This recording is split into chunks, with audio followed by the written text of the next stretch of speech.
And David McIntosh, who was elected in 1994 along with yours truly, joins us right now. David, so good to see your smiling face from Newsmax Washington. Thanks very much for your time today.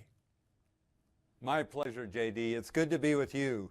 Well, we all enjoyed our time in Congress. When you look back to the days you spent on Capitol Hill, how will that affect the way you lead the Club for Growth? You know, in many ways, the mission is similar. We had a slow economy and a need for dramatically. We have an opportunity now with Republicans having the majority in the Senate as well as the House to set a new course for America, where we cut taxes and have tax reform, get a hands around the runaway spending, promote free trade. And one of the areas that I worked on a lot was the regulatory mess. Under President Obama, that's just mushroomed into a huge dead weight on the American private sector, businesses, and ingenuity. And the Republican Congress has the opportunity to change course. And the club's goal will be to support them when they do the right things, question them if they compromise too early with President Obama, and help get more leaders that believe in free markets and freedom elected to Congress. David, mindful of the mission of the Club for Growth, and you talk about Republican ascendancy and majority in both the House and the Senate starting in this next Congress, which convenes in January. Given the ideological predisposition of President Obama, who doesn't seem eager to compromise on virtually anything, will the next 2 years simply provide a sketchbook, a template of Republican initiatives that will not be signed into law by this president? Well, I do think that the goal for the Senate and the House should be to get bills to the president's desk. I also think he'll end up signing most of those, and some he'll veto. They'll have a battle over the override, and his allies in the Congress can many times support his veto. But many of those bills will move the country in the right direction of more freedom, more economic growth, and confronted with them, he'll have no place to hide and have to sign or not sign. So that should be their mission and the way that they evaluate how to move forward with important issues. Repealing the Obamacare legislation. Every single Republican that won in the Senate this time ran on that in the races where they captured the majority. They need to do it and do it in a serious way. The president's going to fight them every step of the way, so we'll get some of it done, and then some of it will create a record and a difference between the two parties that, as you point out, will be a very clear difference leading into 2016.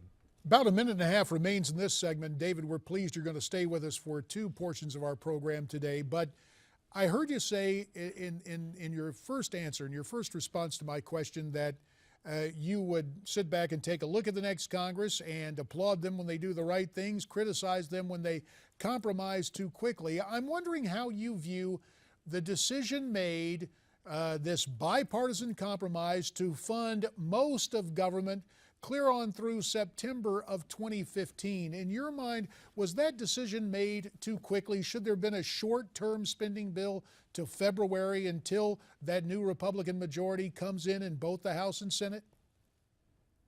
Absolutely, that would have been a better process. It was not a good sign that the Republican House extended the Obama spending for a whole year.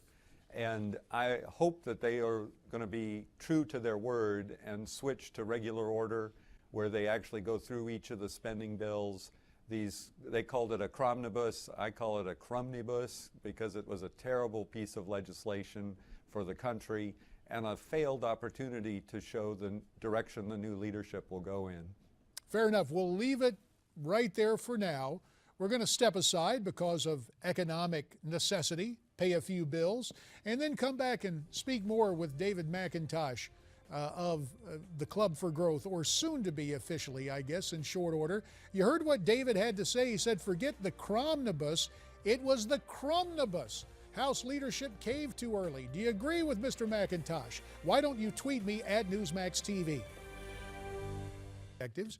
Remaining with us right now, the incoming president of the Club for Growth, David McIntosh from Newsmax Washington.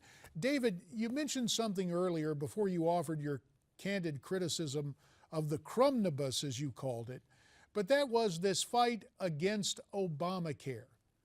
Does the agreement from both the House and the Senate to extend most of the funding for the government and for Mr. Obama's priorities on through September of 2015, does that give Obamacare new life in terms of keeping the money flowing, letting the bureaucratic roots sink in, if you will?